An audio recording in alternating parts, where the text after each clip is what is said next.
Protecting your business is your number one priority.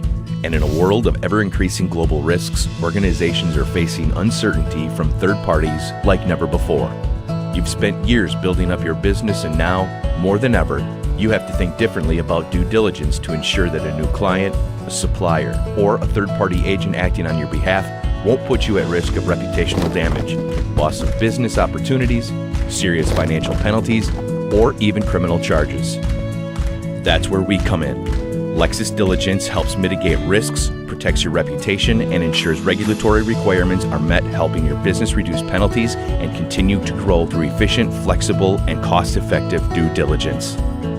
From the convenience of a single interface, you can access over 26,000 global news sources, 1,000 plus sanctions and watch lists, and more than 1 million PEPs.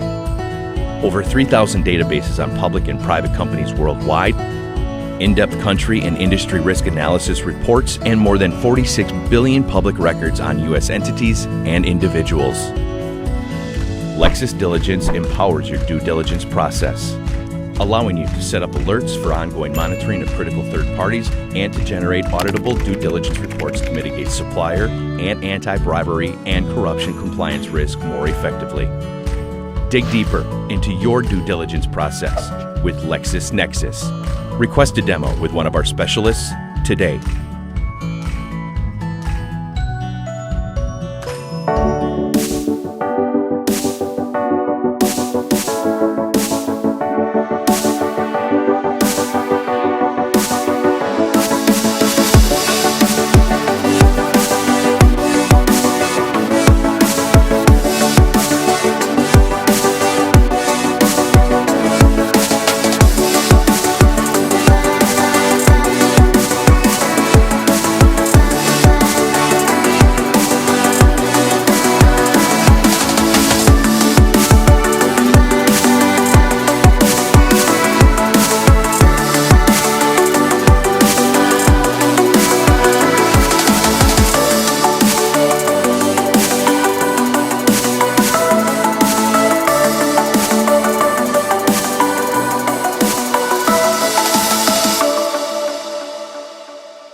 Boa tarde, boa noite para vocês que estão aqui no Brasil, boa tarde, boa noite para quem está na Europa. Damos boas-vindas ao nosso segundo momento desse dia, do nosso primeiro seminário de privacidade e proteção de dados Brasil-Portugal.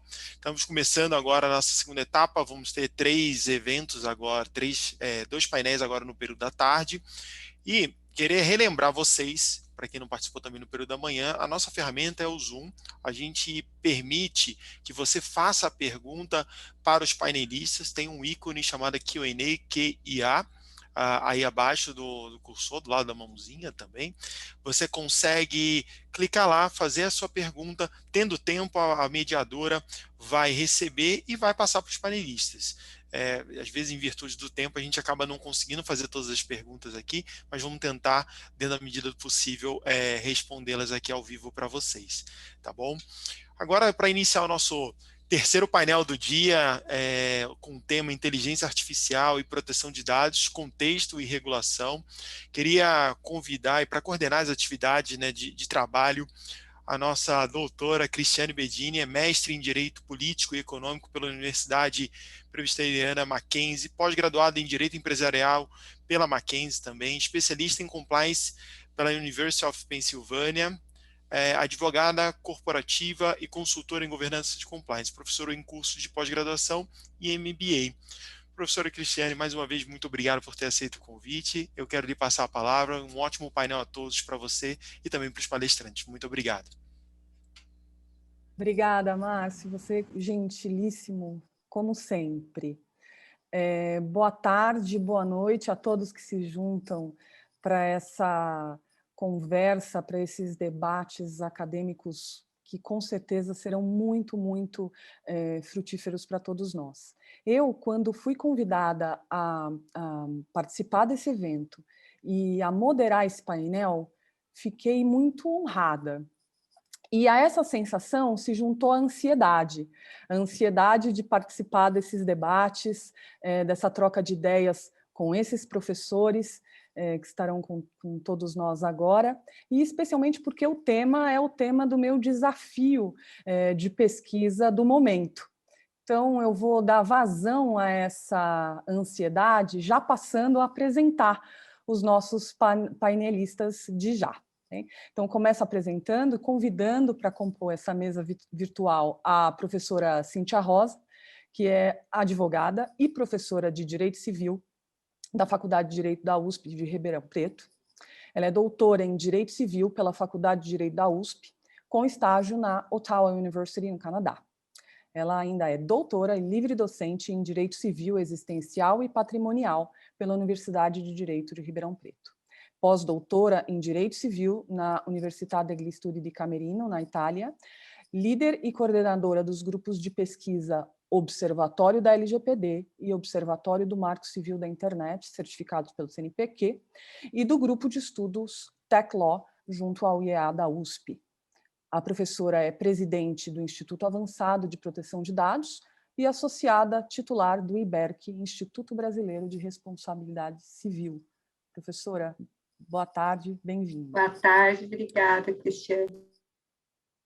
Igualmente, para compor a nossa mesa, o professor Diogo Reis, advogado e cofundador do Instituto Liberdade Digital.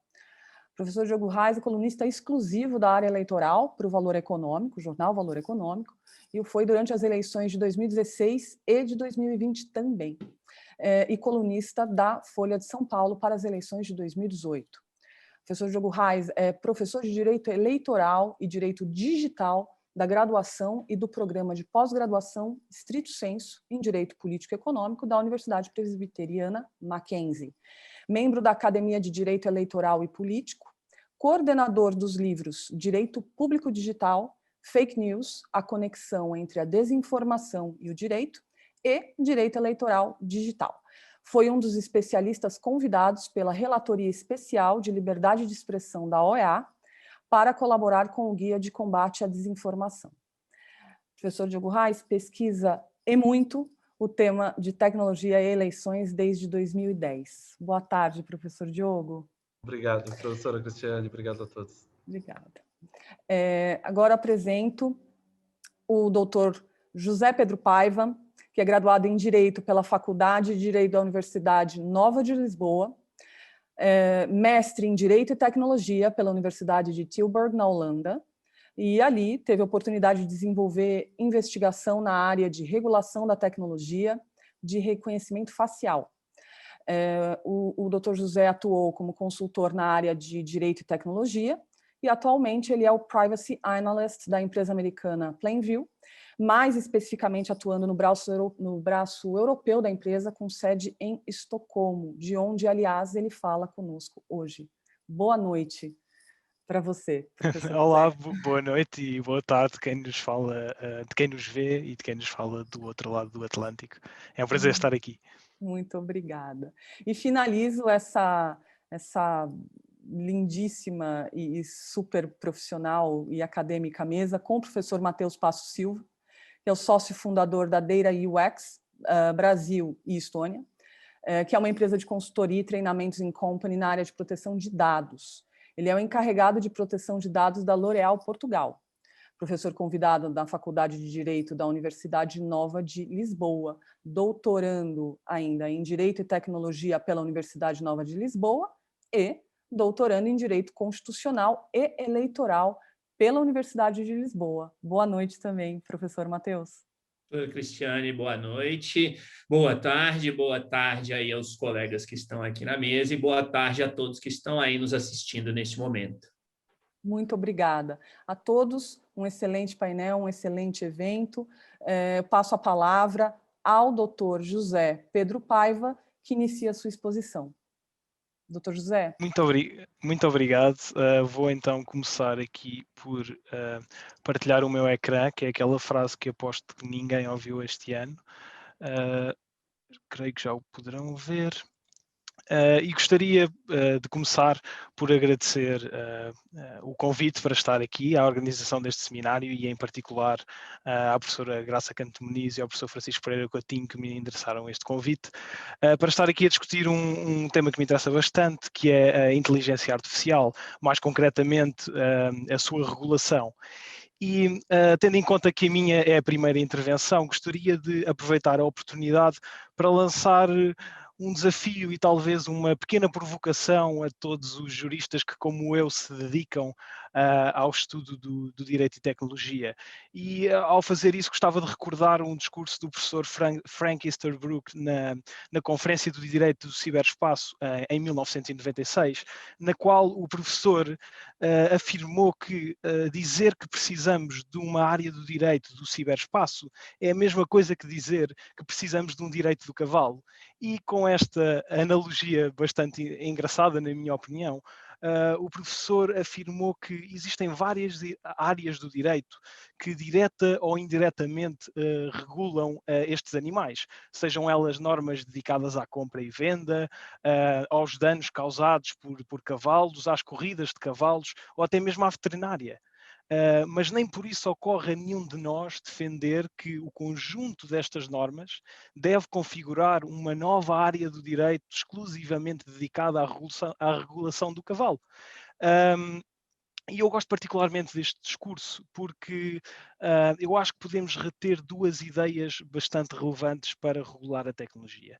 A primeira é que os juristas que se dedicam ao estudo do direito e tecnologia devem lutar por ter a humildade e a honestidade intelectual de aceitar que a sua área de estudo pode não ser necessariamente assim tão inovadora ou disruptiva como talvez gostassem que fosse. Em seguida, outra coisa que eu acho que podemos aprender com este discurso é que a melhor forma de regular a tecnologia, seja ela a internet, a robótica ou a inteligência artificial, pode não ser necessariamente tendo esta mesma tecnologia como objeto regulatório, mas sim focando-se na adaptabilidade e na flexibilidade dos princípios e normas que envolvem essa tecnologia e que, em muitos casos, até podem já estar presentes no nosso ordenamento jurídico. Então, como é que podemos então regular a inteligência artificial? Que desafios e riscos é que esta tecnologia levanta? Bem, tal como a grande maioria das chamadas novas tecnologias, a inteligência artificial desenvolve-se a um ritmo demasiado rápido para que a legislação dita tradicional consiga acompanhar. Gerando aquele que é conhecido na doutrina como o pacing problem, que acontece quando a lei entra em vigor, mas devido ao rápido desenvolvimento tecnológico, já está desatualizada. Adicionalmente, a inteligência artificial é uma tecnologia bastante complexa, o que exige um enorme conhecimento técnico por parte do legislador para que este consiga acompanhar e legislar ou regular de forma adequada. E, adicionalmente, há 3 grandes riscos, na minha opinião, que tipicamente são associados à tecnologia de reconhecimento facial, sendo eles a opacidade, a sua eventual autonomia e a sua imprevisibilidade. E assim sendo, de que forma então é que a regulação nos pode ajudar a enfrentar estes desafios e estes riscos? Bem, a meu ver, talvez possamos começar mesmo pelo próprio conceito de regulação. Existem várias definições, umas mais restritas que outras, mas o conceito de Julia Black parece-me ser uma excelente ajuda para este dilema. A sua definição, a definição de Julia Black, afasta-se do conceito de regulação como uma mera produção legislativa e aproxima-se de um conceito mais amplo, que engloba todas as tentativas reiteradas de alterar comportamentos. E esta interpretação pode abrir portas à participação de vários agentes, sejam eles da esfera pública ou da esfera privada. E como veremos mais à frente, esta descentralização da influência regulatória pode ser a chave para a regulação de tecnologias como a inteligência artificial, porque na impossibilidade de travarmos o desenvolvimento desta tecnologia, resta-nos adaptar o regime regulatório de forma a capacitá-lo com as ferramentas necessárias para que ele não se torne facilmente obsoleto. E uma das formas de o fazer, na minha opinião, é incluir mais agentes regulatórios, tornando o sistema menos centralizado e até eventualmente policêntrico. E de facto parece-me facilmente observável na forma como outras tecnologias foram reguladas esta estrutura, principalmente se tivermos a ótica da privacidade e da proteção de dados em mente. E se olharmos para a regulação da privacidade e da proteção de dados na era digital na União Europeia como uma pirâmide invertida, no topo temos o regulador dito tradicional, tipicamente da esfera pública e que emite regulação ampla, focada no estabelecimento de princípios gerais e transversais ao resto da pirâmide. Em seguida, temos atores como as autoridades supervisoras, como o European Data Protection Board ou as autoridades nacionais, que concretizam as normas amplas através de opiniões e guias que ajudam a interpretar as ditas normas no contexto concreto. No entanto, neste segundo nível há também espaço para englobar agências de estándares internacionais, como o ISO, por exemplo. E, finalmente, o último nível é a operacionalização da norma, que pode ser feita pelas empresas que tratam dados pessoais, por exemplo. Ao implementarem as normas gerais do primeiro nível, concretizadas pelo segundo, criam as próprias políticas e procedimentos internos aplicados ao seu contexto prático e às atividades que desempenham. Na verdade, analisando esta estrutura, creio que podemos observar várias respostas aos problemas suscitados pela inteligência artificial. Primeiro que tudo, trata-se de um regime bastante flexível, porque os atores com o processo regulatório tipicamente demorado, burocrático, encontram-se no topo da pirâmide, criando princípios que servem como normas guias ao funcionamento do resto da pirâmide. Esta amplitude permite também que as normas sobrevivam ao teste do tempo e atrasem a sua erosão, o que a torna uma excelente resposta ao pacing problem. E esta flexibilidade faz também com que o regime possa aproveitar o conhecimento técnico que existe no nível operacional e que falta ao legislador no topo da pirâmide. As empresas que desenvolvem inteligência artificial podem não ter os maiores incentivos para proteger a nossa privacidade e proteção de dados pessoais, muito pelo contrário, mas no ponto de vista técnico sabem muito mais ou muito melhor como o operacionalizar do que qualquer governo. O que acaba por tornar este regime bastante mais eficaz. Mas então, se estas empresas podem não ter grande vontade de proteger a nossa privacidade e os nossos dados pessoais, de que forma é que o legislador conseguiu incutir esses incentivos e, ao mesmo tempo, potenciar a utilização do conhecimento técnico que estes atores detêm? Bem, é claro, coimas é uma excelente resposta a esta pergunta, não é? As coimas são um excelente incentivo a fazer cumprir a legislação, mas não me interpretem mal, por si só não tiram necessariamente partido do conhecimento técnico destes agentes. Bem, na verdade, o conhecimento destes atores é potenciado através da utilização de conceitos indeterminados, como a proteção de dados desde a concepção ou técnicas mais avançadas, que podem ter diferentes concretizações nos contextos empíricos em que estes atores operam, mas também através de um ponto muito importante, que é a abordagem de gestão de risco, que é visível em ferramentas como a avaliação de impacto sobre a proteção de dados.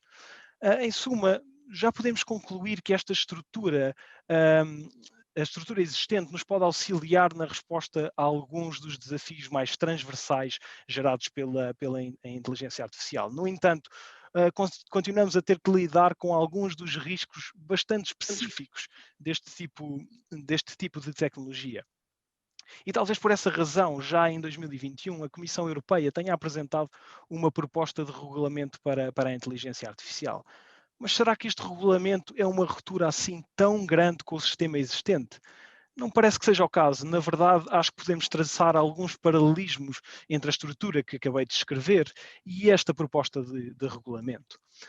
Para começar, esta proposta de regulamento é descrita como sendo um complemento ao Regulamento Geral sobre a Proteção de Dados, pelo que não surge propriamente como uma produção legislativa isolada do contexto regulatório que já existe em relação à privacidade e à proteção de dados.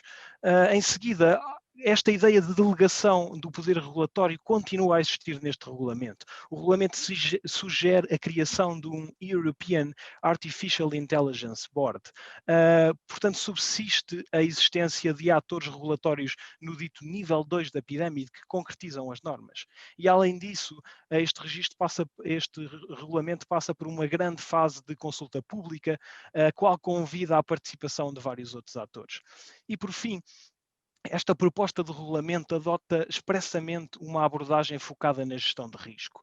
Na verdade, a palavra risco surge inúmeras vezes na proposta, que sugere diferentes níveis de risco para guiar quem desenvolve, utiliza e disponibiliza sistemas de inteligência artificial no mercado europeu.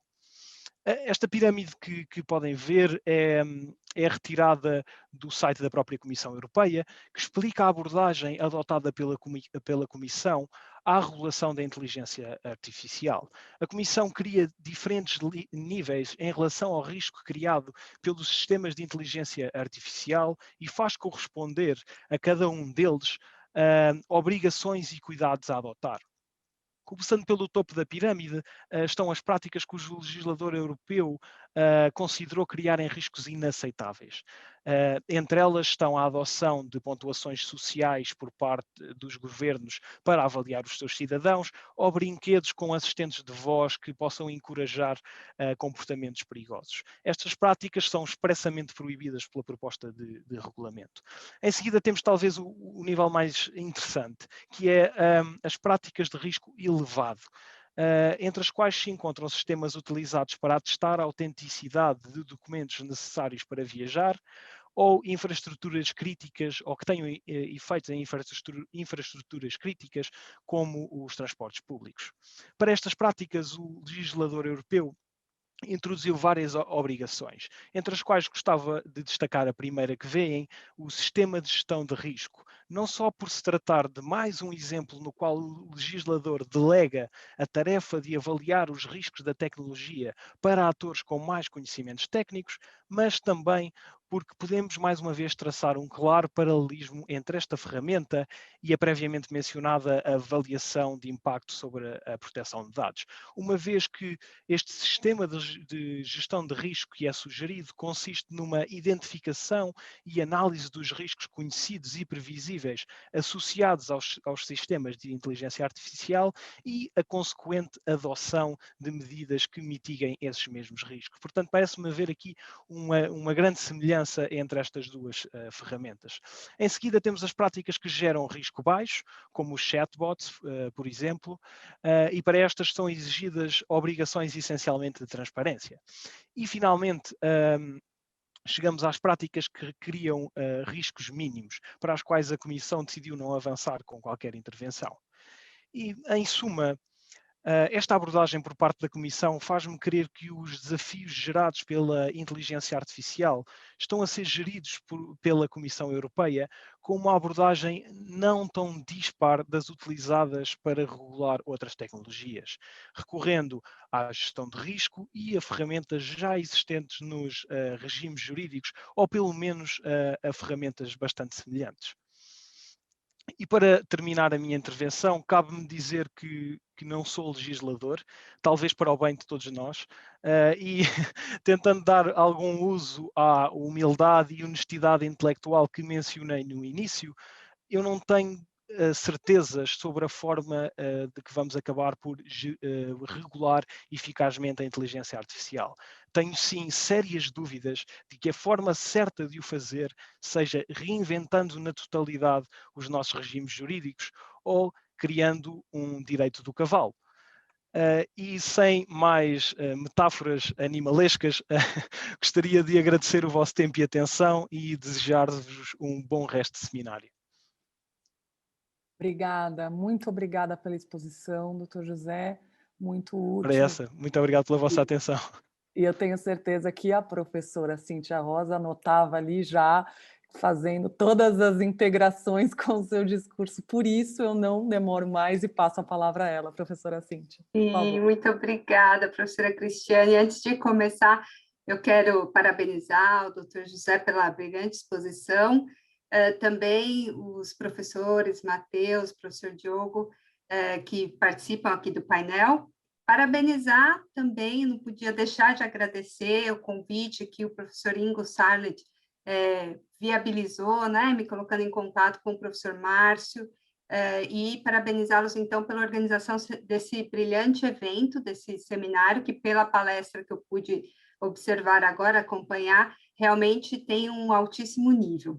E eu aqui estava anotando tudo para fazer essas conexões, porque o tema que eu vou tratar especificamente aqui com vocês, vocês conseguem enxergar a minha apresentação, né?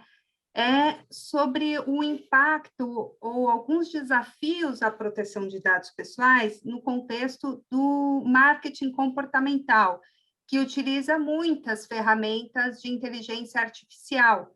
Então, provavelmente, essa conexão que o Dr. José falava agora, ainda há pouco, sobre essa regulação muito parecida ou próxima entre proteção de dados e inteligência artificial, a gente consegue vislumbrar essa complementariedade que o Dr. José falou, justamente por essa intrínseca conexão, né? Na medida em que, por exemplo, se a gente analisar o desenvolvimento, né, ou os primeiros passos dessa monetização dos dados pessoais, veja que a Amazon, em 94, ela desenvolveu uma espécie, um uso, né, de um filtro colaborativo que era aplicado da seguinte forma: enviava conteúdo de e-mails, e se esse que recebeu o e-mail tinha uma interação com esse e-mail, abria o e-mail pelo assunto, era um assunto que interessava a pessoa.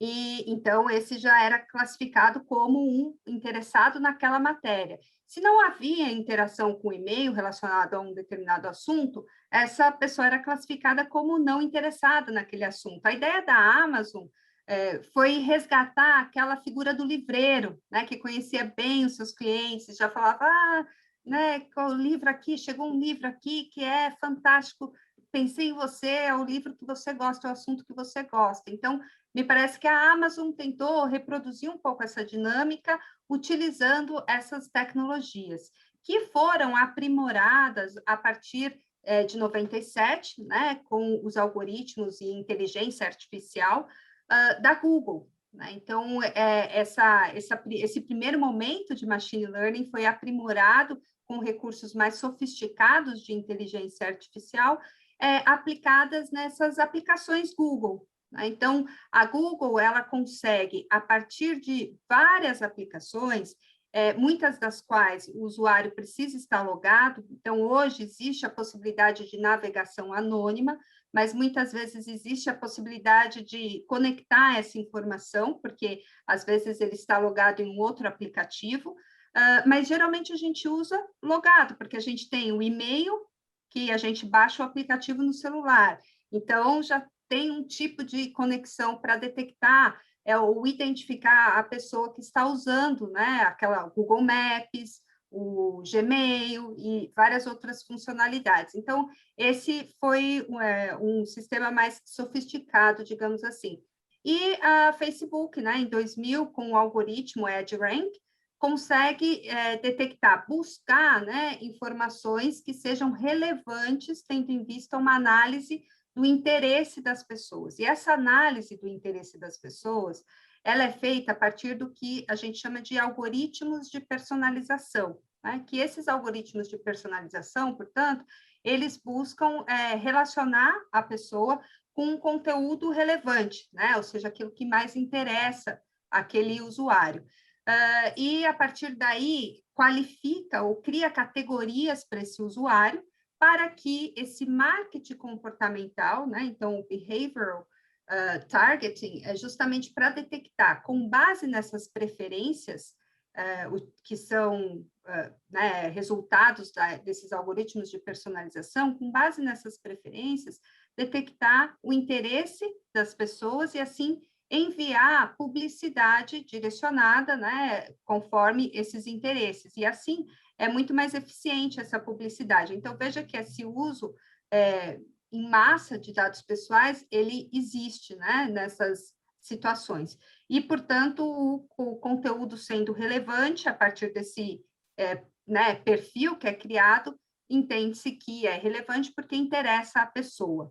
E, a partir daí, a gente se vê nesse contexto de online profiling, né, e que a nossa lei aqui no Brasil, a Lei Geral de Proteção de Dados, ela não traz um conceito propriamente dito, ela traz um direito, que a gente vai ver logo em seguida, mas esse tema é um tema que precisa de um estudo, né, aprofundado, até em virtude dos riscos inerentes à discriminação. Tá? Então, claro, na Lei Geral de Proteção de Dados existe o princípio da não discriminação, mas como isso vai se concretizar depende da análise, né, ou de outras intervenções, seja regulatórias a partir de lei específica, ou mesmo pelos entes reguladores, né, tanto das autoridades, como a nossa Autoridade Nacional de Proteção de Dados, e eu já escrevi um artigo sobre a importância da gente ter também no Brasil a Autoridade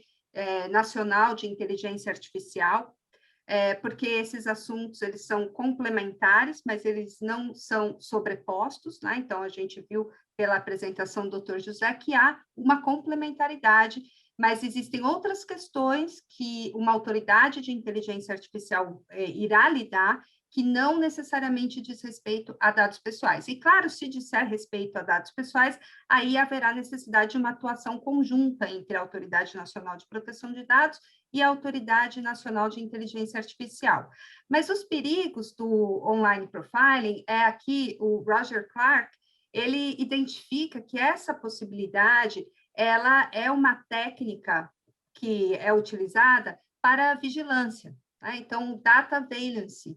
E a gente verificou que esse é um risco, pela palestra do Dr. José, esse é um risco inaceitável, né?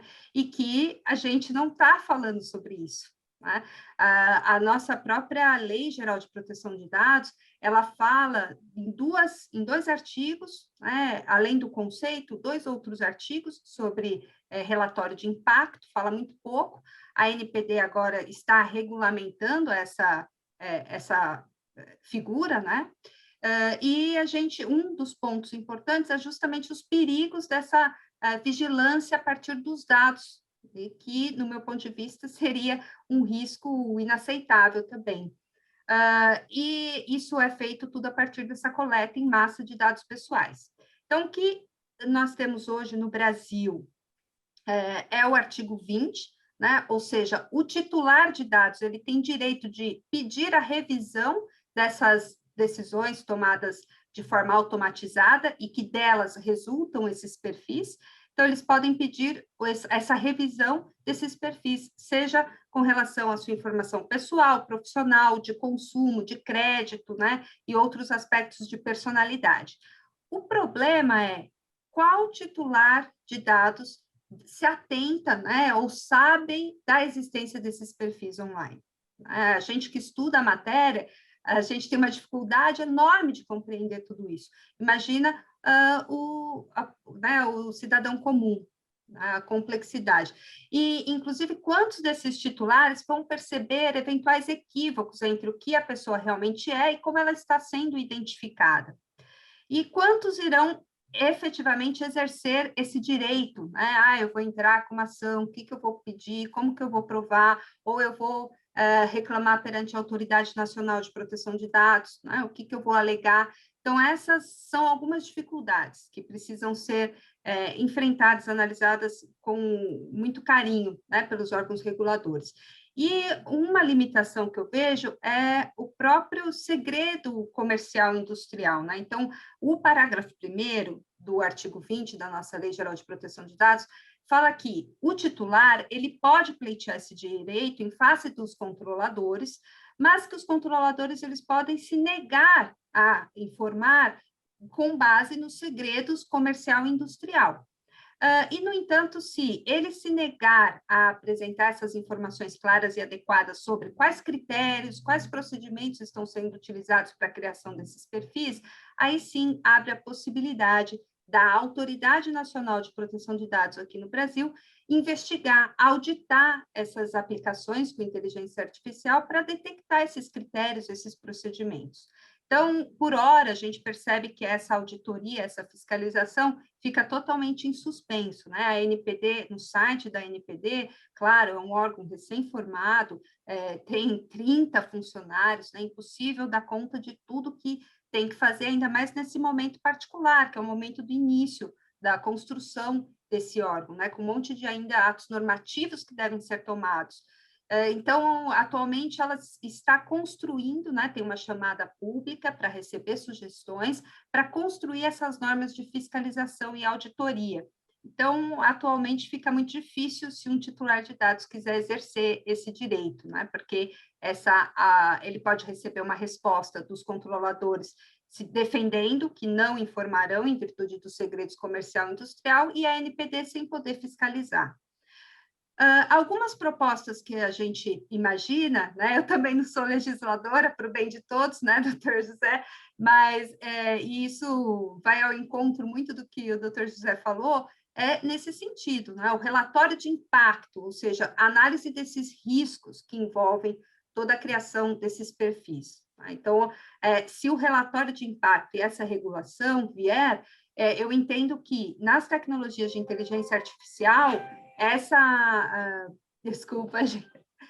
regulação, esse relatório de impacto deve ser obrigatório para a aplicação da inteligência artificial no tratamento de dados pessoais. Também a proteção de dados desde a concepção, né, que a gente utiliza aquela ideia original da Anna Cavurkian, sobre privacy by design, by default, e sem questionar a observância dos princípios trazidos pela Lei Geral de Proteção de Dados. Finalidade, necessidade, adequação, que trazem a ideia de minimização da coleta e tratamento de dados pessoais, e os outros princípios, claro, não discriminação, e além dessas auditorias, né? Então, eu acho que esses 4 pilares, eles devem ser fortemente observados pelos órgãos regulatórios em matéria de inteligência artificial, conectando com proteção de dados, e também pelos agentes públicos, né, pelos agentes privados, como o Dr. José colocou aqui, e isso é fundamental, o código de boas práticas, que eles possam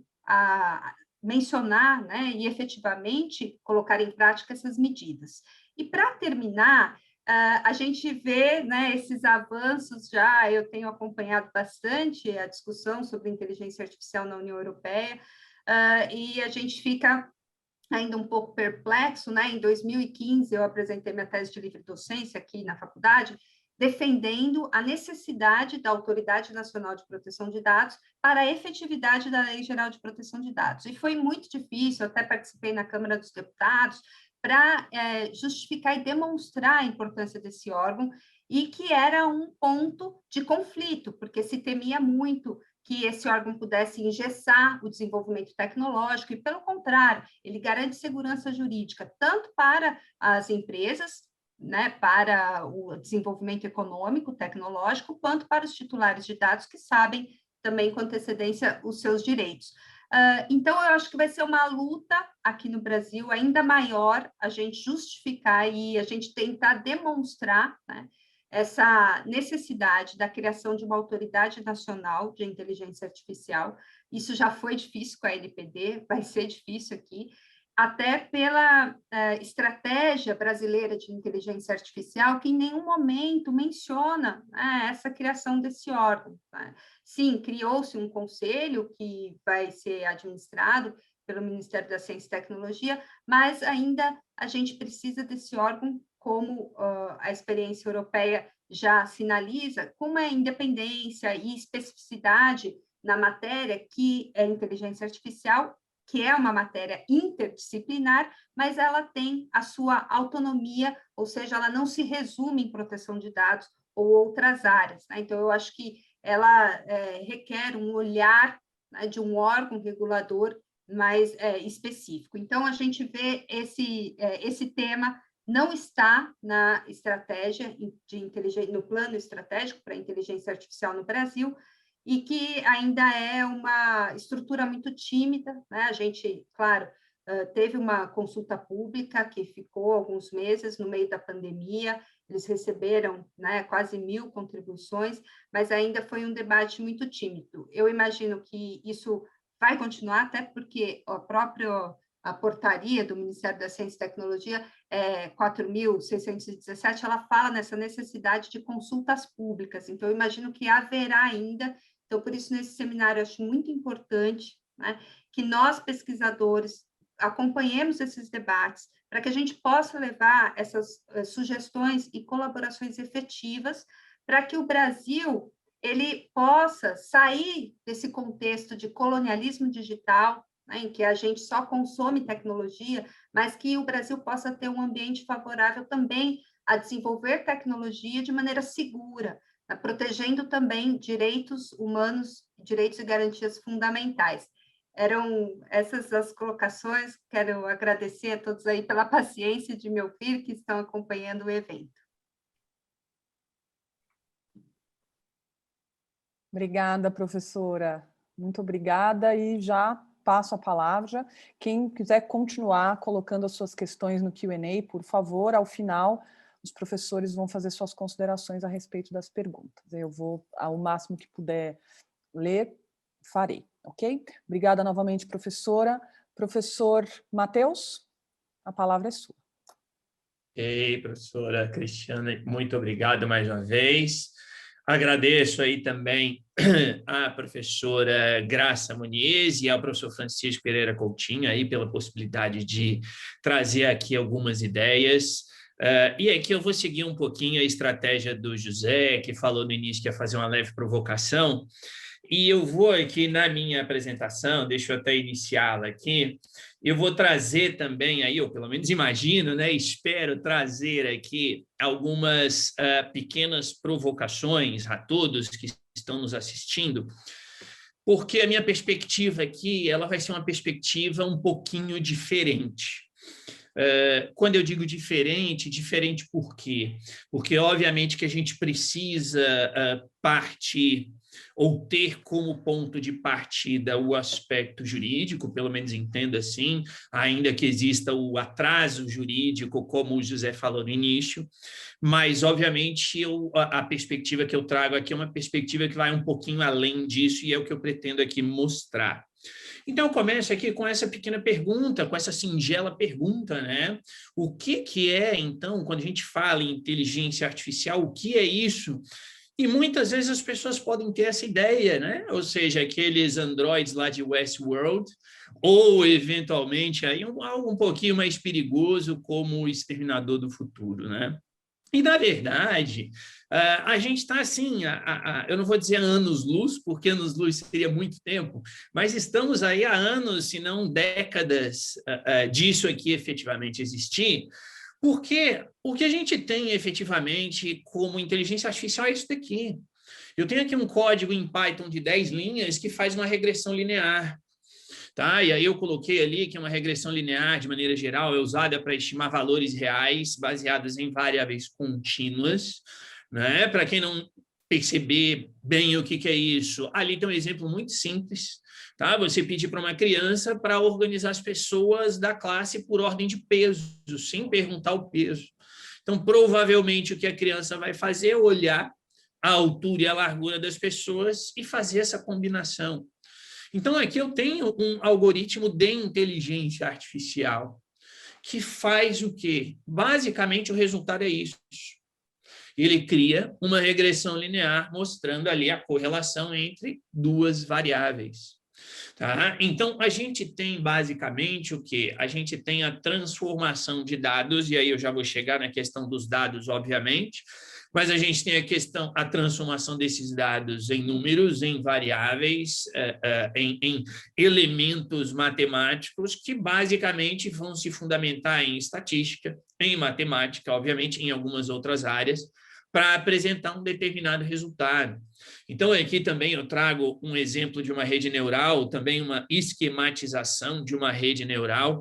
Você tem várias camadas de entrada, você tem ali as camadas ocultas, né? O José se referiu ali à opacidade, ou seja, a gente tem aqui efetivamente aquele momento em que a gente não sabe o que o algoritmo está fazendo.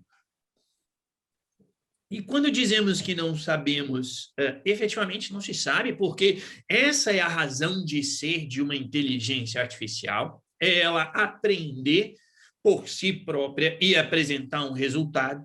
E o resultado é a camada de saída que a gente vê ali no finzinho. Então, quando a gente olha para essas duas imagens aqui, tanto eu quanto qualquer um de vocês que está aí nos assistindo agora, talvez vocês tenham, ou vocês pudessem, todos nós, né, pudéssemos distinguir exatamente um do outro. E aqui, né, só para dizer, também não foi nada combinado com o José, né, a teoria lá do cavalo, ou seja, super aleatório aqui, mas talvez a gente aí com 2, 3 anos de idade a gente já conseguisse identificar o que é um, o que é outro, e separar o que é um, o que é outro. Só que a inteligência artificial não faz isso. O que a inteligência artificial é isso daqui. O que ela faz é isso daqui. Ela pega a imagem, começa a analisar. Claro que isso aqui é uma apresentação grosseira do que um algoritmo vai fazer. E ali eu falei de regressão linear, mas a gente tem vários algoritmos. Então, tem de regressão logística, tem árvore de decisão, tem KNN, tem floresta aleatória e por aí vai, que são nomes mais técnicos e que, obviamente, não interessa aqui para a gente. Mas só para compreender que o que o computador vai fazer é pegar cada quadradinho desse, cada pixel da imagem, e ele vai fazer essa análise que eu trago aqui agora. Ou seja, ele vai analisar ali, como a gente pode ver, o número de pixels que estão na cor marrom, usando os dois animaizinhos, né, das imagens anteriores, o número de pixels que estão em cinza, o tamanho do olho, se o olho é grande, se o olho é pequeno, e ele vai começar a fazer essas correlações.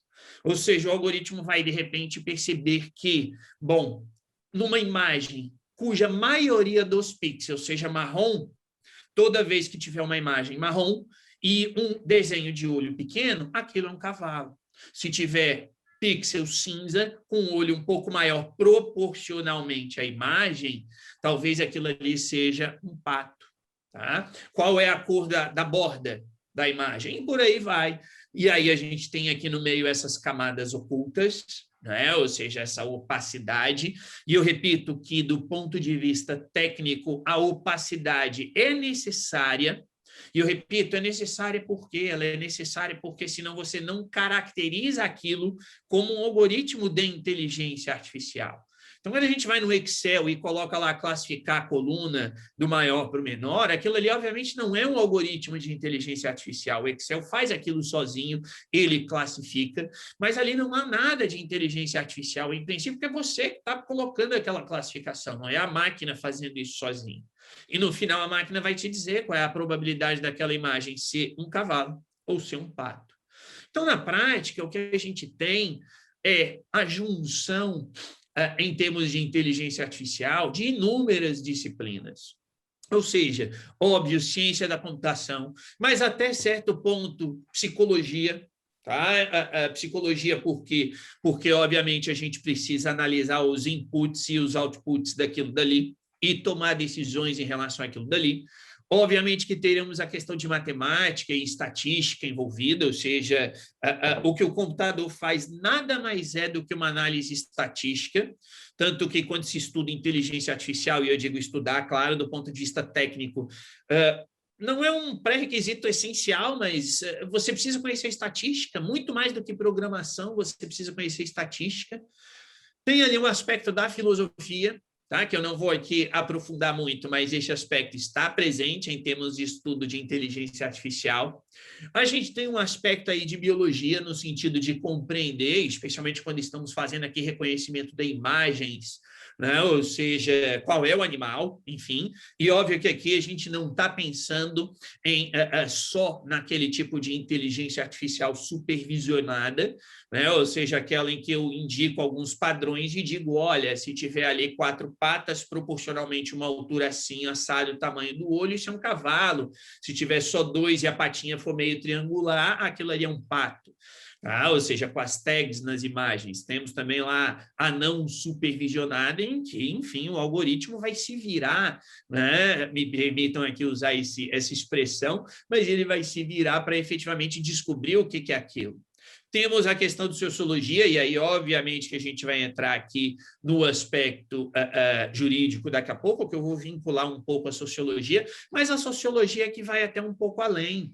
Ou seja, a gente está falando aqui sobre aquilo que é o teste de Turing, ou seja, a própria perspectiva de se analisar até que ponto esta inteligência artificial é efetivamente inteligente.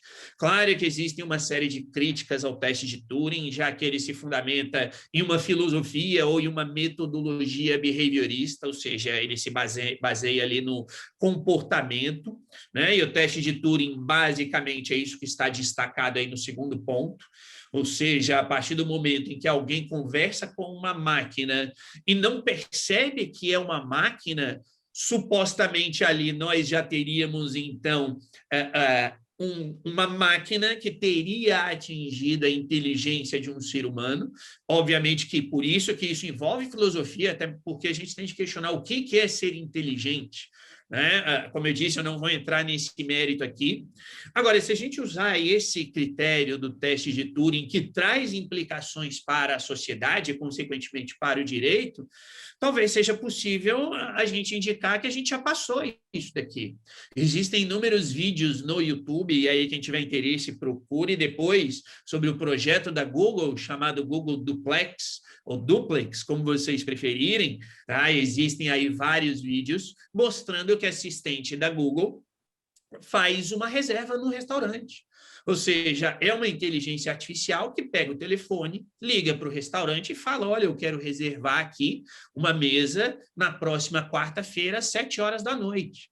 E aí a pessoa responde, aliás, não, o primeiro vídeo, ele não fala 7 da noite, ele fala que ele quer entre 10 e meio-dia. Aí a pessoa fala, olha, por volta de meio-dia eu só tenho 1 hora. E aí essa inteligência, essa assistente do Google, inclusive faz aquela coisa de tipo, sabe, aquele que a gente faz telefone, deixa eu ver, como se fosse isso. E ele responde assim, né? Ela, porque a voz é feminina, enfim. E ela fala, não, mas eu quero do horário de 10 ao meio-dia. Aí a pessoa fala, não, então a gente tem às 10 horas, pode ser? E ela diz, sim, pode ser. E no fim faz, então, ali a reserva. Aí tem o outro, tá? Esse videozinho especificamente ao qual estou me referindo aqui, ele tem 3 minutos e meio de duração. Então, a gente tem isso aqui, a pessoa do outro lado do telefone, fazendo a marcação. O primeiro, se não me engano, era manicure, alguma coisa assim, o outro era no restaurante. E os dois é feita a marcação, e a pessoa não percebe que aquilo é uma máquina. Então, aqui a gente começa a perceber o impacto sociológico, né? Ou quando eu digo sociológico, no sentido do impacto social disso daqui, tá? Então, deixo aí efetivamente a sugestão para que vocês, aqueles que tiverem interesse, procurem aí por esse projeto. Tem vários vídeos no YouTube que mostram isso. E aí, quando a gente fala, então, da inteligência artificial na prática, obviamente que estamos falando desses 3 pontos. Em primeiro lugar, a gente está falando de um processamento ultra rápido, em grandes bancos de dados e usando questões matemáticas. Estamos falando em ter alta precisão, mas no ambiente definido, ou seja, a assistente do Google, ela ligou para fazer uma marcação no restaurante, mas aquela mesma assistente talvez não consiga te identificar ou atuar em outras áreas. Quer dizer, se eu pego ali um algoritmo de inteligência artificial que foi construído para fazer o tema X, ele não vai fazer o tema Y, porque a gente não tem aquela inteligência artificial lá do Westworld que eu falei no início.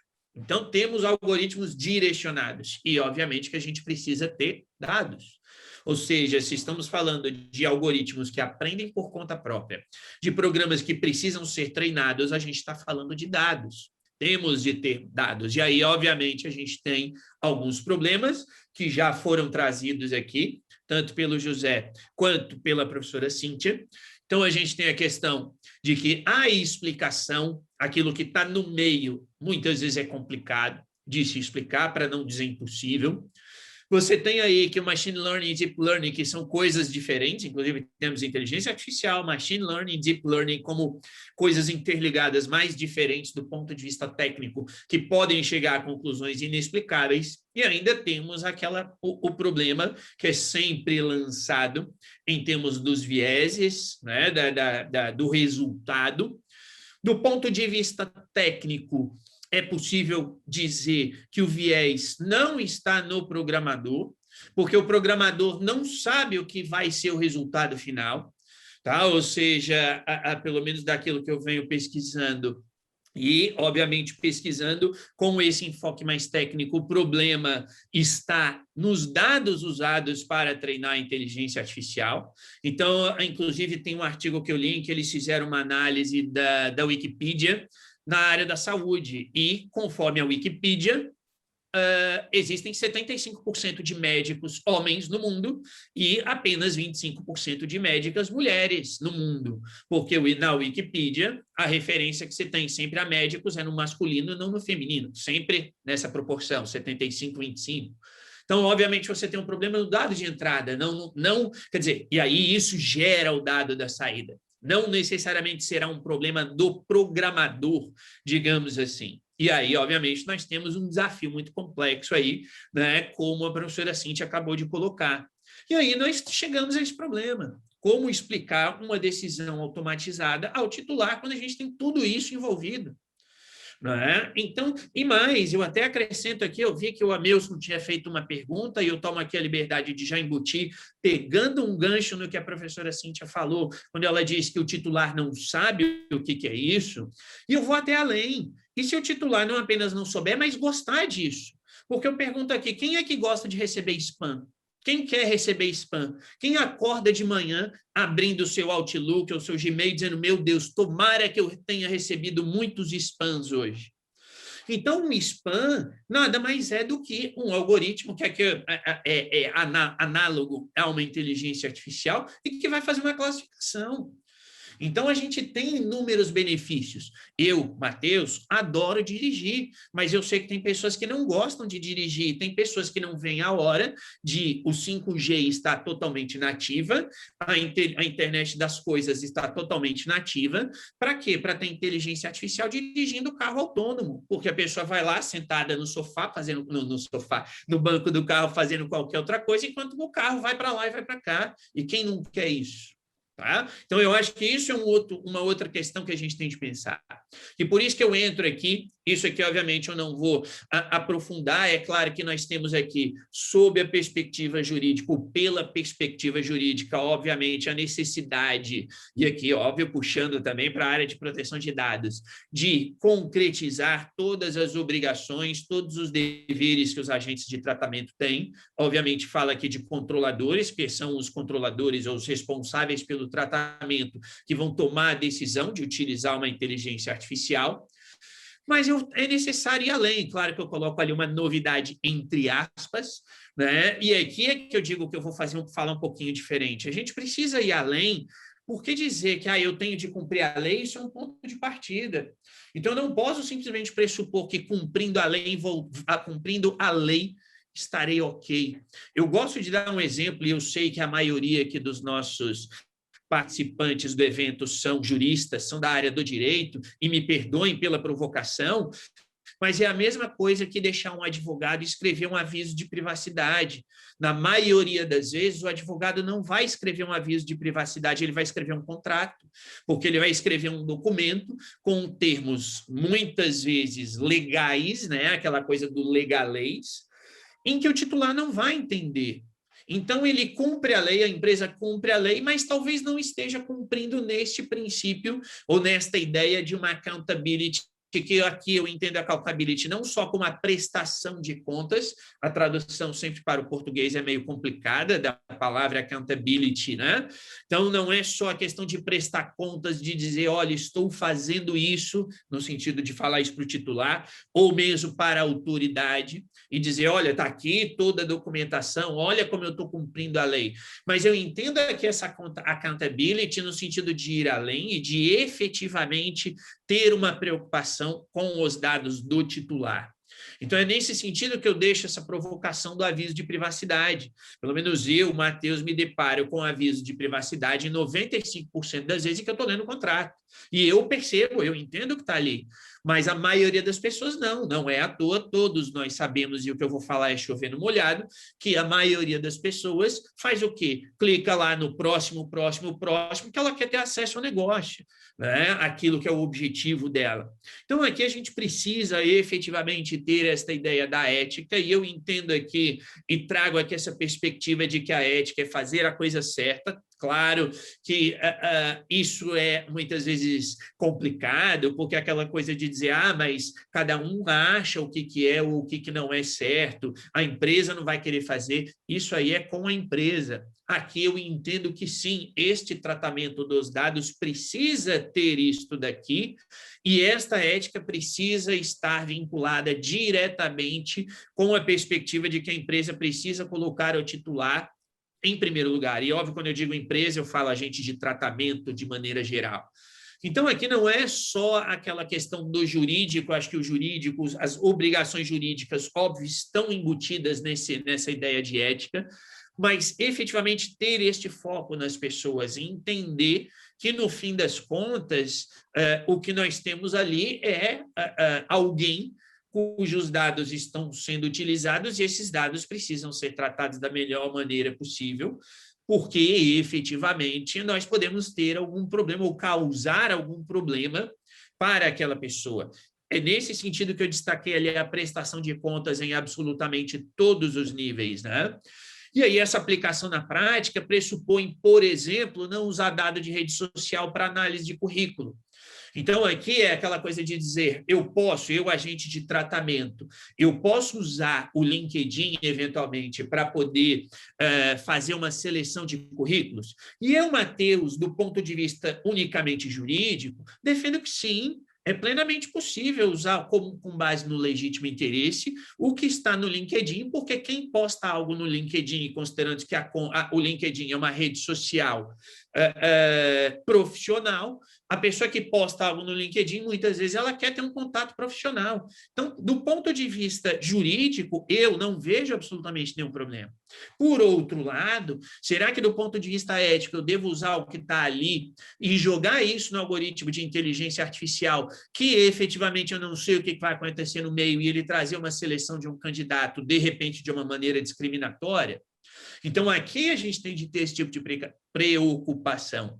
Tirar algumas palavras do próprio algoritmo, ou seja, a questão do código postal, que é essencial. A empresa pede o código postal, e com o código postal eu já identifico se a pessoa tem um nível de renda alto, médio ou baixo, porque eu sei onde ela mora. E dependendo de onde ela morar, eu sei que aquela é uma região boa, entre aspas, ou uma região ruim. Tá? Então, isso é ter a ideia de um tratamento ético. Usar aquilo que são as redes neurais generativas adversárias, que também aqui nós não temos muito tempo, óbvio, e eu sei que eu até já passei um pouquinho, já estou terminando, tá? Mas quando a gente tem duas inteligências artificiais competindo uma com a outra, para que uma melhore outra, basicamente isso aqui, isso é a base das deepfakes, por exemplo, quando você tem dois conjuntos, dois algoritmos, literalmente disputando um com os outros, para quê? Para ver quem faz melhor. Então, dependendo do resultado, e o resultado, do ponto de vista ético, será aquele que é o melhor para o titular, a empresa pode usar isso aqui para ela sanar um problema, que de repente ela não conseguiu descobrir por que o primeiro algoritmo chegou no resultado X, ela pega esse resultado e joga para o outro algoritmo, que ele gera um outro resultado.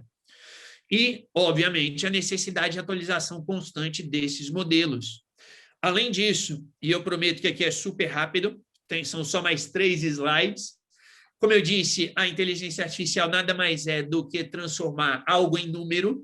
Então, eu pego essas características todas e transformo em uma tupla, em uma lista, em um dicionário, basicamente em 0 e 1. É eu dizer, esta foto é a foto de um cavalo, portanto, ela recebe o número 1, a outra foto é a foto de um pato, ela recebe o número 0, e eu armazeno isso em uma estrutura de dados, e na hora que eu executo o algoritmo, isso é feito assim, justamente porque eu tenho 0 e 1, eu tenho número, e a máquina é feita para isso. Mas a ética vem por trás para eu tomar decisão. Será que eu devo ou não utilizar? Ou eu devo simplesmente dizer que eu, empresa, uso um algoritmo de inteligência artificial porque é modinha e todo mundo vai achar, olha, como a minha empresa é bam, porque ela usa inteligência artificial. Olha como ela é diferente, né? Quando, na verdade, isso não é tão diferente assim. Então, as legislações não dizem exatamente o que fazer. A gente, obviamente, todos nós sabemos, são princípios, e aqui não é uma crítica, obviamente, mas o princípio é um pouco mais aberto, um pouco mais genérico. Até, eu não sei se foi o José ou foi a professora Cíntia que citou alguma coisa da ISO, ou seja, aí você tem ali um mecanismo para, de repente, pensar no que fazer, mas você, aliás, no como fazer, né? Mas você, eventualmente, tem esses próprios princípios éticos, e aí um exemplo deles é o Algorithm Impact Assessment, e isso para quê? Para gerar esta accountability, que eu repito, accountability entendida aqui, não como mera documentação para dizer que faz, mas para efetivamente provar que faz e dizer que o que faz protege os dados dos titulares. E aí nós temos todo esse círculo, e por isso que eu indico, né, e aí a minha provocação inicial, aqui a gente tem coisa que vai muito além do direito. Então, não é só olhar para a legislação, mas olhar principalmente para processos. Aqui eu tomo até a liberdade de dizer que eu, como encarregado de proteção de dados, hoje a minha perspectiva é que, nesta função, eu tenho de conhecer muito mais de processos, ou seja, 50% do meu tempo é pensando em processo, não é pensando no direito, não é pensando na tecnologia. É olhando para os processos que usam o direito e a tecnologia para garantir a proteção dos dados. E isso está lá no próprio documento que acho que o José citou, né, sobre o guia para uma inteligência artificial efetiva, né, que efetivamente garanta isso. Então, nós temos todos esses elementos aqui, que é a inteligência artificial, de confiança, e essa confiança, portanto, pressupõe que ela seja segura e privada. A gente não pode se esquecer de que a questão da segurança, bem no sentido de segurança da informação, é essencial, porque se inteligência artificial pressupõe bases de dados gigantescas e essa base de dados é violada, há um vazamento, há uma violação de dados pessoais, a gente gera ainda mais problemas para o titular. Tem que ser justa, responsável, explicável, transparente, e é este conjunto que, no fim das contas, vai gerar, então, esta confiança. Agradeço, deixo aqui, eventualmente, contatos para quem quiser aí trocar algumas ideias sobre o tema, tá? E, obviamente, aqui também me coloco aí à disposição para a gente responder aí as perguntas. Obrigado e desculpe aí por ter passado um pouquinho do tempo. Obrigada, professor Matheus. Em verdade, quanto mais você falava, e o mesmo em relação aos professores que te antecederam, mais a gente ficava anotando coisas, querendo perguntar, e com certeza, como o tempo aqui é curto, muitos vão querer trocar essas ideias com vocês todos, com certeza. Muitíssimo obrigada, excelente. E passo a palavra aqui ao nosso caríssimo professor Diogo Reis. Professor Diogo. Obrigado, professora Cristiane. Bom, é um prazer estar aqui. Eu queria agradecer demais a todos vocês. Eu tenho aprendido muito e tem sido um dia super proveitoso. Estou vendo aqui os colegas e fui anotando tudo que eu pude. Então, de fato, eu fiquei pensando, meu Deus do céu, o que eu vou falar agora? E dei graças a Deus de que não era uma competição, e eu poderia me colocar no papel aqui de aluno, como da forma que eu me sinto. E pensando como poder colaborar, depois de tanta coisa boa, eu pensei em usar um pouco do que eu aprendi agora e do que eu tenho aprendido há algum tempo, mas olhando para o enfoque do meu objeto de estudo, que são as eleições e a informação como um todo. Eu, basicamente, me apresentando muito rápido, eu trabalho com eleições e tenho trabalhado com tecnologia e eleições há mais de 10 anos. E olhando o escopo e tudo que foi apresentado sobre inteligência artificial, privacidade de dados e esse relacionamento, eu acho que é aqui que eu devo ficar. E me desculpe se, de repente, não for algo tão interessante para todas as pessoas. Sei que muitos, ou todos, ou quase ninguém trabalha com eleições, mas todos nós votamos. E eu acho que esse papel de eleitor e de estudiosos do tema da tecnologia, ele funde a nossa responsabilidade, trazendo uma responsabilidade cidadã ainda a respeito do tema. Então, eu venho aqui e apelo para o instinto cidadão, se não for o instinto profissional de cada um de vocês. Bom, vamos lá. As eleições, tradicionalmente, ela sempre teve... Ninguém faz uma eleição para fazer eleição. Basicamente, é algo óbvio, mas uma eleição não tem um fim em si mesmo. Ninguém faz uma eleição para poder contar votos. A gente faz uma eleição para escolher e dizer qual é a escolha daquela população, seja pela maioria, seja por um sistema proporcional, ou um sistema distrital, e tantas outras variações de sistema eleitoral. Bom, partindo dessa ideia, então a eleição tem um propósito, e o fim é a gente tentar encontrar qual é a vontade daquela população e trazer legitimidade democrática para aquele eleito ou para aquela eleita. Nesse processo, o eleitor sempre foi o principal alvo das eleições. Entretanto, embora sendo o principal alvo das eleições, o seu papel de protagonista era sempre tímido, porque cabia a ele exercer o seu direito de voto naquele determinado dia, e curiosamente o direito de voto, como no Brasil, o direito dever de voto, já que o voto é obrigatório, era uma moeda que todos tinham, né? No Brasil, as pessoas acima de 16 anos já podem votar, e acima de 18 são obrigadas a votar até os 70 anos, dependendo de algumas características, como alfabetização e tudo mais. Agora, veja só, nem todo esse cenário, quando a internet passa para o nosso dia a dia, vai mudando tudo na nossa vida, desde como a gente pega um táxi, ou a gente paga uma conta, ou a gente agenda um restaurante, e aqui usando um dos exemplos do Matheus, do Google Duplex, que é impressionante mesmo, e tudo isso a tecnologia dá presente, porque ela não estaria na política e nas eleições. E daí que olhando para esse cenário, a tecnologia vem não apenas como uma ferramenta, e fazendo talvez uma conexão com a provocação inicial do José Pedro sobre o direito do cavalo, eu pensava muito em como que a gente poderia fazer essa conexão. E passei a me dedicar ao que eu chamei de eleitoral digital, no sentido de tentar ser mais didático possível, mas entendendo que a tecnologia ela reposicionava as pessoas. E talvez o direito ali colocado fosse o mesmo, mas seu ângulo e sua relevância mudaria por completo. E não me parece que estava tão errado, já que, de uma certa maneira, até pouco tempo, as eleições poderiam ser exemplificadas como um jogo onde, naquele campo, estão os partidos e os candidatos, né? As candidatas naquela arena, e os eleitores na plateia, assistindo, vibrando e, ao final, decidindo. É como se fosse um jogo de futebol, por exemplo, que ganhasse não quem fizesse mais gols, mas quem fosse escolhido pela torcida. No espaço digital, e em especial das redes sociais, os eleitores descem a campo. Já não faz mais sentido participar da plateia. Talvez nunca tenha feito. Mas antes, o campo de atuação era muito reduzido, já que a propaganda eleitoral, que é o principal elemento que conecta os eleitores à eleição em si, só podia ser feita, basicamente, pessoalmente, no rádio ou na televisão.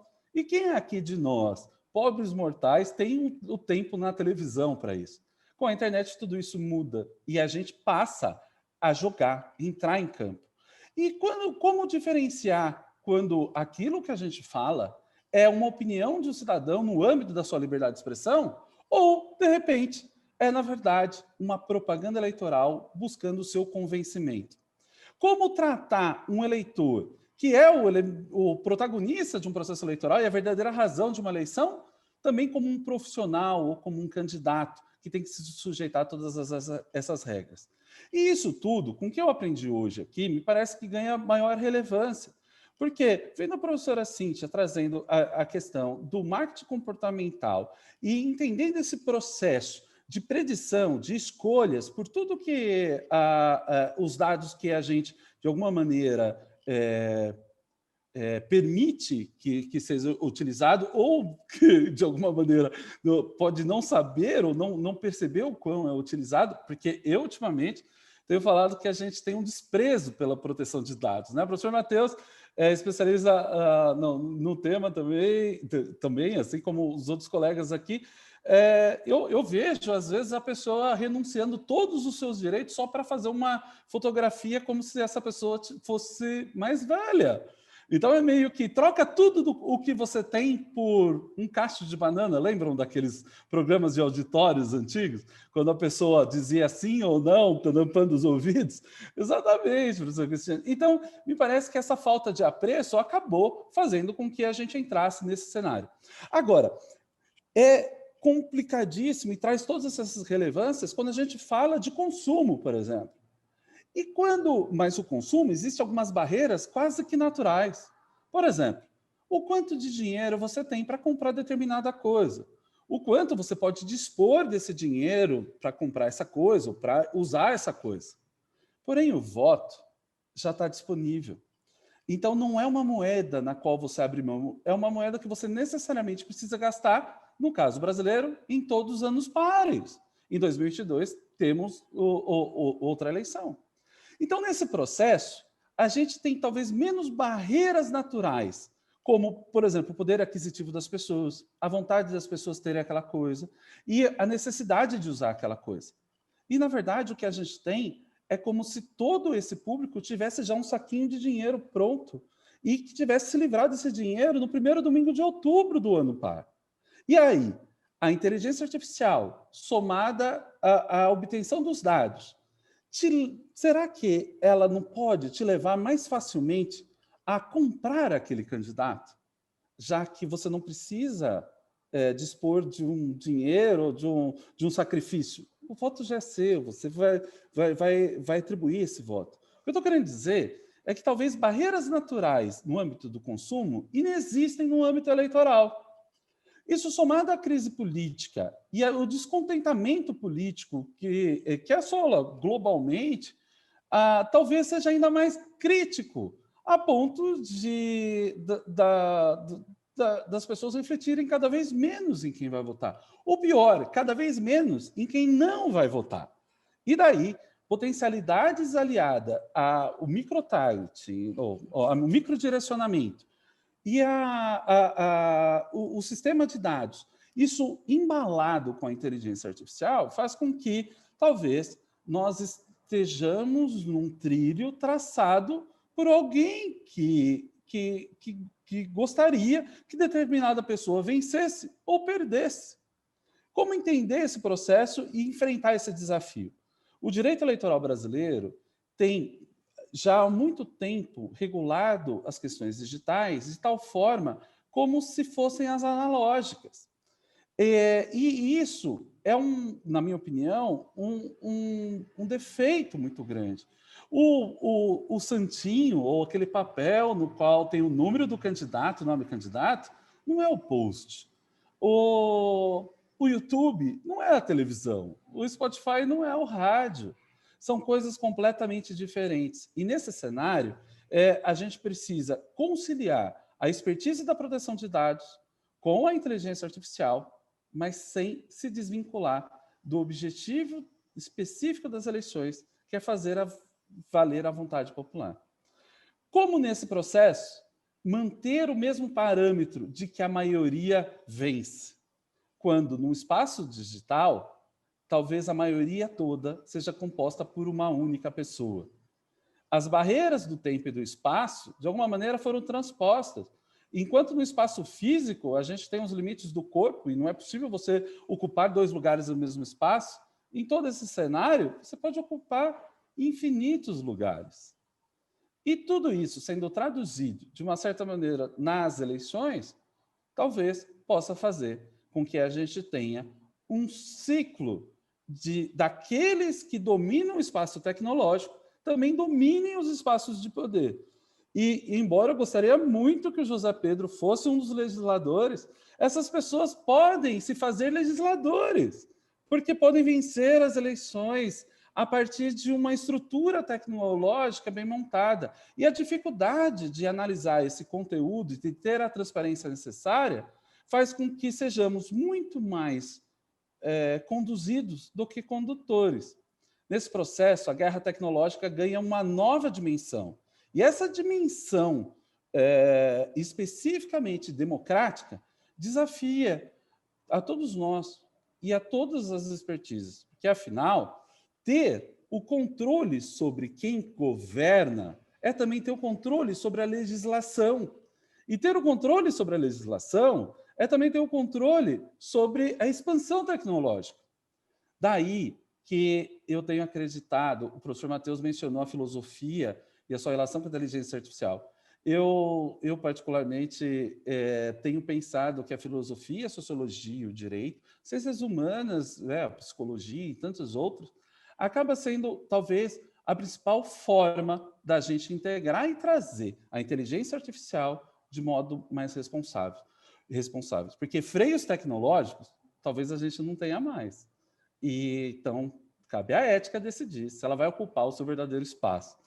Eu acho que nesse cenário vale a pena a gente ser chamado à responsabilidade e entender que esse processo cria desde a desinformação online, como o exemplo que o Matheus deu das deepfakes, que é aquele conteúdo falso feito praticamente à perfeição, onde num sistema de concorrência de adversários de inteligência artificial, eles disputam quem consegue fazer a imagem perfeita e o conteúdo ali específico perfeito.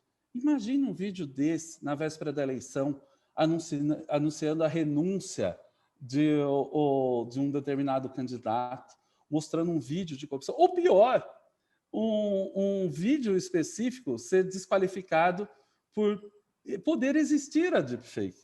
Costumo dizer que talvez esse conteúdo seja mais desafiador, não pelo que ele faz, mas pela desconfiança que ele gera. E, de repente, você é obrigado a virar para as pessoas e dizer: espera aí, você acredita em mim ou no que os seus olhos veem?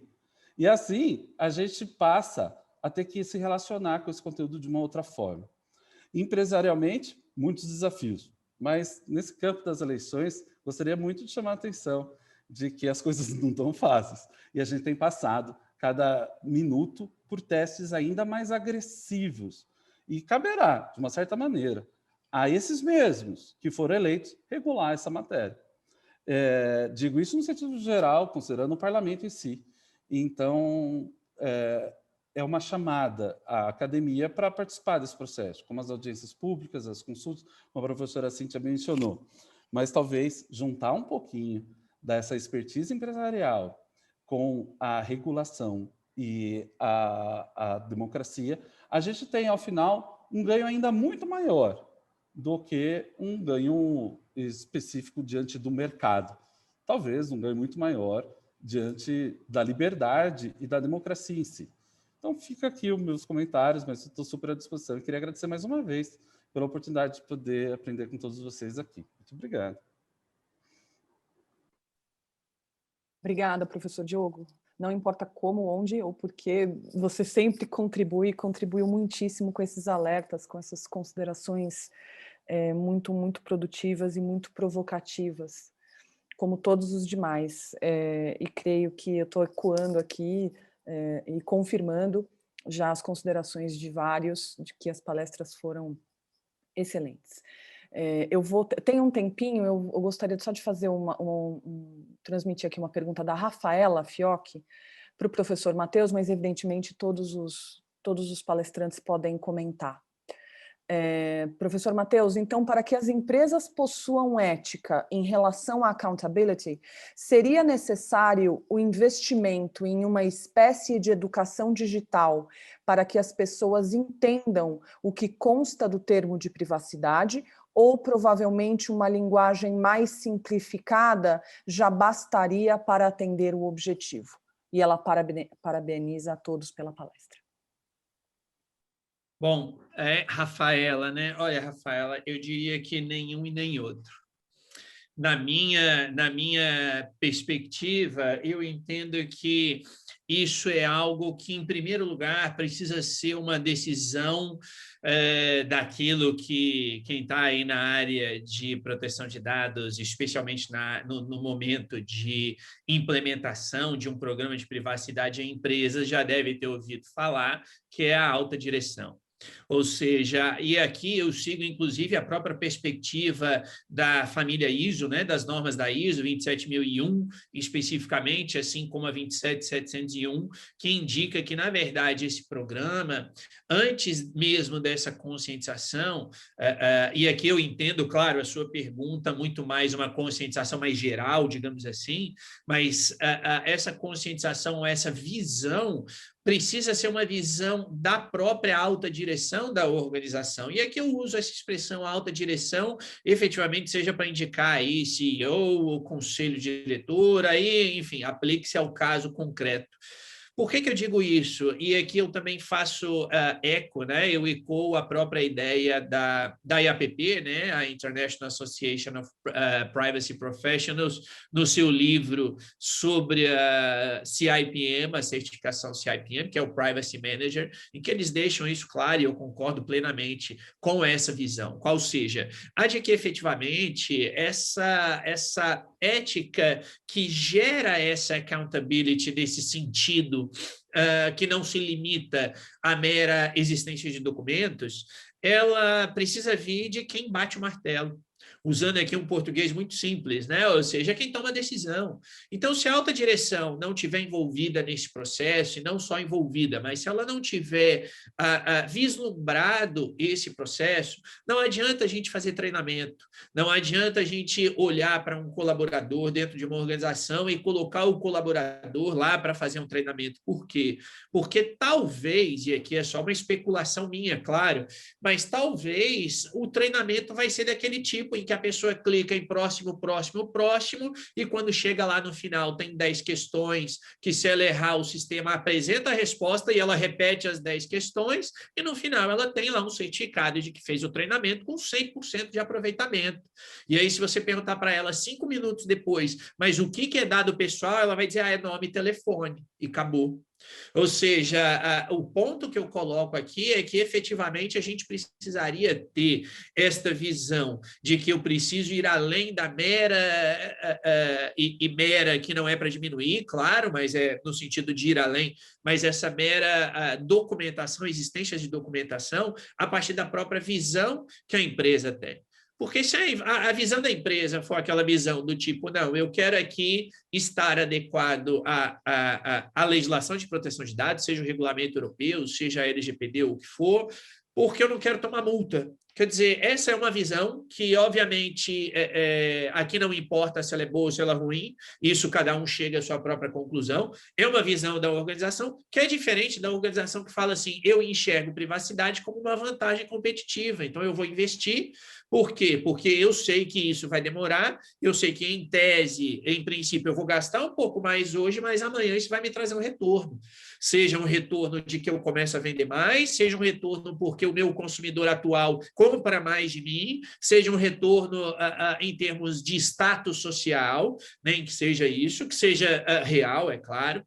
Então, eu entendo que, nesse sentido, essa ética precisa vir de cima, porque a partir do momento em que você tem isso, aí o que está, entre aspas, embaixo, nessa visão hierárquica, é claro, aí sim o negócio vai funcionar, senão não. E aí eu até tomo a liberdade aqui de pegar as palavras ou a ideia um pouquinho do professor Diogo, né? Ou seja, essa área aí de constitucional e eleitoral é uma área que eu vim dela antes de ir para a proteção de dados, então eu conheço um pouquinho também, e eu faria aqui uma mesma analogia. Quer dizer, se não há um incentivo ou uma indicação efetiva de que o cidadão tem a capacidade de fazer algum tipo de mudança, o cidadão não vai enxergar o seu voto como relevante.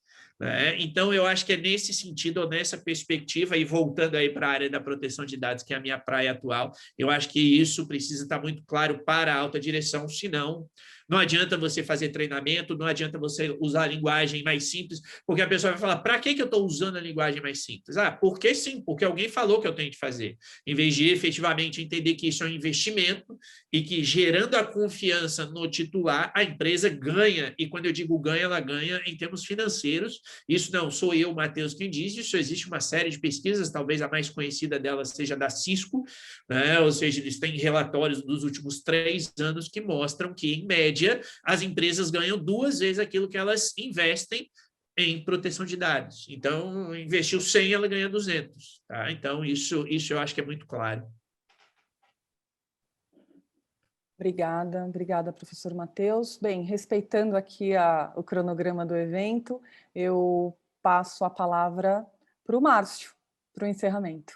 Obrigada, repetindo os agradecimentos, evidentemente. Boa tarde, foi muito bom o painel, mais uma vez, obrigado a Cristiane, ao José, ao Diogo, ao Matheus, a Cíntia, por terem dividido esse momento com várias informações, com enfoques bem interessantes. Muito obrigado mais uma vez. Agora a gente vai iniciar o quarto painel, mas antes de apresentar o quarto painel, eu queria relembrar, a gente tem a função Q&A, QIA, lá logo abaixo da tela, onde a gente está aparecendo. Você pode clicar lá, fazer a pergunta para os nossos panelistas, se a gente tiver tempo, o mediador vai conseguir e vai fazer a pergunta aqui para os nossos palestrantes.